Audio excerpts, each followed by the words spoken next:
l'an dernier. Et je suis très heureux de continuer cet événement-là avec notre cher Yoann. À toi aussi.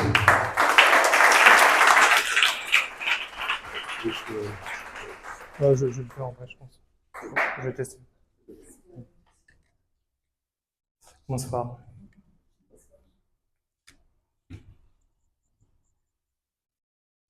Oser son chemin, c'est le sujet de nos conférences de ce soir. Et en fait, dans cette phrase, moi, il y a un mot que j'aime pas du tout. C'est la même sensation pour moi qu'une craie qui crise sur un tableau. Ce mot, c'est oser. Je l'ai entendu un peu partout sur les réseaux sociaux. Des coachs en développement personnel nous parlent d'oser passer à l'action, d'oser réaliser ses rêves. J'ai entendu ça aussi de mes proches. Et la pire phrase que j'ai entendue, c'est « t'as du potentiel, alors ose ». Alors je l'ai fait. En 4 ans, j'ai changé 7 fois de métier et de projet. J'ai voyagé à travers le monde, j'ai lancé des projets entrepreneuriaux, j'ai testé des CDI, Product Manager, Startup Manager. Et ce qui est marrant, c'est qu'à chaque fois, peu importe ce que je faisais, on me disait « Waouh, c'est super courageux, tu as tellement d'audace ». Sauf que moi, là, à ce moment, je suis complètement perdu. Pourquoi je suis perdu? Parce qu'en fait, je recommençais toujours le même schéma. Je commençais un nouveau projet, un nouveau métier, complètement excité, trop content, je vais découvrir une nouvelle équipe. Donc, je suis en joie, je me sens vivant. Et au bout de quelques semaines, je commençais à ressentir un vide. Et encore un petit peu après, j'étais complètement déconnecté de mon corps. Zéro émotion. Je sentais plus de joie, ni de peine. Et de la 3e étape, je pense la pire, je ressentais des symptômes dépressifs. Et le truc, c'est que j'avais un sentiment d'échec par rapport à mon potentiel, apparemment. En fait, j'avais confondu oser son chemin avec prouver que j'existe. Et c'est totalement humain, en fait.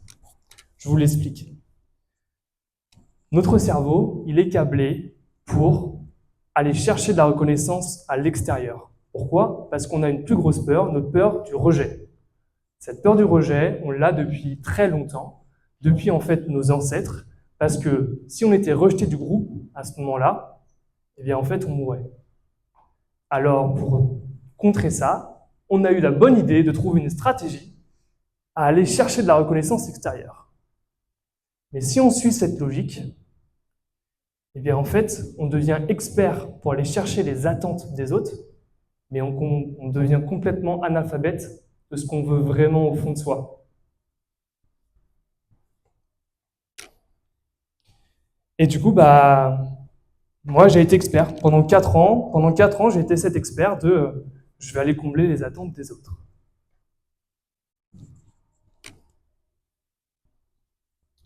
Sauf à un jour près, jusqu'au 13 juillet 2024. Le 13 juillet 2024, il y a eu une phrase que ma maman m'a dit, et à ce moment-là, tout a changé. Cette phrase, c'est « Tu es dans l'inaction ».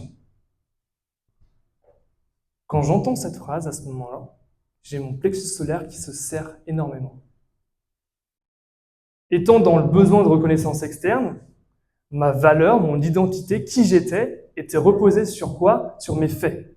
Donc quand il y a une personne qui te dit que t'aimes, qui est très importante pour toi, qui te dit « tu es dans l'inaction », c'était égal à « j'ai pas de valeur ». Et en fait, mon corps a juste crié de douleur avec cette phrase, avec ce plexus solaire qui se serre. Quelques jours après, j'ai sans doute fait l'action la plus courageuse que j'ai jamais faite de ma vie. Alors pas pour vous, je pense, mais pour moi, c'était l'action la plus courageuse. J'ai pris mon téléphone et j'ai ouvert une note. Sur cette note, j'ai commencé par écrire « Quand on me dit que je suis dans l'inaction, j'ai mon plexus solaire qui se serre ». Je ne savais pas ce que j'allais écrire encore, mais j'ai commencé à écrire. J'ai fait le bilan de ma vie, j'ai parlé de Bah ouais, de mes projets, de ce qui me mettait en énergie, ce qui me donnait, qui me plombait.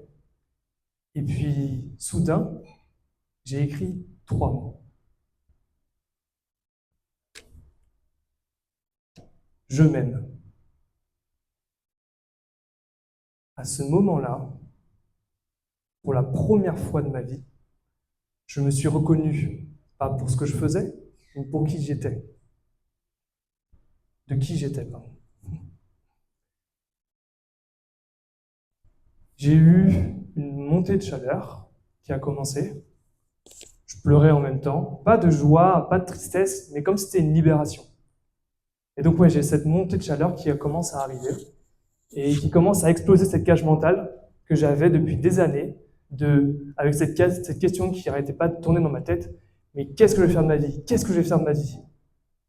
Et à ce moment-là, pouf, une clarté mentale que j'ai jamais eue de ma vie. Alors je vous rassure, quand on a ce genre d'expérience corporelle, on veut une explication rationnelle. Alors j'ai commencé à chercher sur Internet. Qu'est-ce qui vient de se passer? Parce que pour moi, c'était un truc de fou. C'était la meilleure expérience que j'ai jamais vécue de ma vie. Et je suis tombé sur quelqu'un. Ce quelqu'un, c'est Stephen Porges. C'est un chercheur. Et il a développé une théorie, la théorie polyvagale. Pour faire clair, on a notre corps, notre système nerveux, il est là pour nous protéger il y a une menace, soit il est là pour nous aider à s'ouvrir lorsqu'il se sent en sécurité.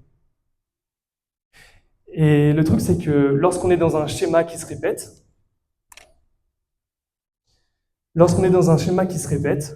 et bah, quand on est dans un schéma qui se répète, pardon, eh bien on est en mode survie en fait tout le temps. On est coupé de notre créativité, on est coupé de la connexion avec les autres, et le truc le plus important à ce moment pour moi, c'est qu'on est complètement coupé de notre estime. Et donc notre boussole intérieure, eh ben, on ne peut pas la trouver. Et donc il y a 2 modes, le mode survie et le mode créateur. Et Porges, la bonne nouvelle dans tout ça, c'est qu'il dit à n'importe quel moment, on peut passer du mode survie au mode créateur. Mais alors, comment faire? Et pour ça, je vais vous demander de fermer les yeux.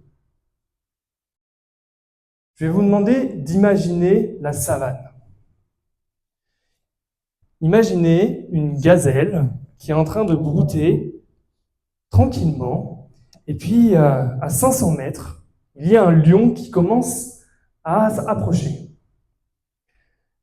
La gazelle est toujours en train de manger, mais heureusement, alors que le lion est à 200 mètres d'elle, elle monte la tête et aperçoit le lion.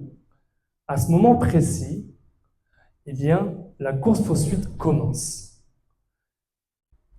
La gazelle a le cœur à 200, tous ses muscles sont en tension, et elle pense qu'à une chose, fuir. Vous pouvez réouvrir les yeux. Le lion, heureusement, il abandonne. La gazelle va beaucoup trop vite pour lui.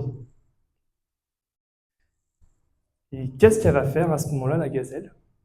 Quand elle va s'apercevoir qu'il n'y a plus de danger, elle va littéralement se secouer.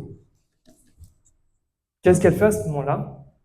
Elle libère l'énergie de survie qu'elle vient juste d'avoir avec ce lion. Bon, là, vous pouvez peut-être vous dire, ok, mais moi, je ne suis pas une gazelle, donc comment ça fonctionne ton truc? Oui, c'est vrai, nous, en tant qu'humains, quand on a une menace, pas forcément un lion, mais son manager qui nous crie dessus, une dispute avec sa femme ou son homme, eh bien, on ne se secoue pas. Non, on ne se secoue pas. Qu'est-ce qu'on fait? Eh bien, on rumine, on analyse la situation avec notre cerveau. Oh là là, mais qu'est-ce que je suis nul, pourquoi je lui ai dit ça? Ou qu'est-ce qu'elle a pensé de moi, là? Ou des personnes qui vont dire, oh, quel connard ce mec, ils aiment bien mettre la faute sur les autres. Bref, on analyse la situation. Alors, comment on fait? Eh bien, pour moi, il y a 2 étapes. La première étape, c'est d'avoir une personne qui peut être ce miroir brutal, comme j'aime bien l'appeler. C'est-à-dire une personne à qui vous avez complètement confiance et qui va juste dire la vérité avec bienveillance. Moi, c'est avec ma maman, qui est au fond de la salle. Et ça peut être un psy, ça peut être un coach, ça peut être un ami, bref, peu importe. Mais une personne avec qui vous avez confiance qui va vous dire la vérité avec bienveillance. L'objectif, c'est de pointer votre masque que vous avez toute la journée. Et la deuxième étape, après ça, d'avoir un espace pour libérer justement cette énergie de survie. Pour moi, ça a été l'écriture. Pour d'autres, ça peut être la danse, le sport. Bref, un moment où vous vous sentez conscient par rapport à ce qui vient de se passer et vous avez envie de libérer cette énergie, via l'écriture par exemple.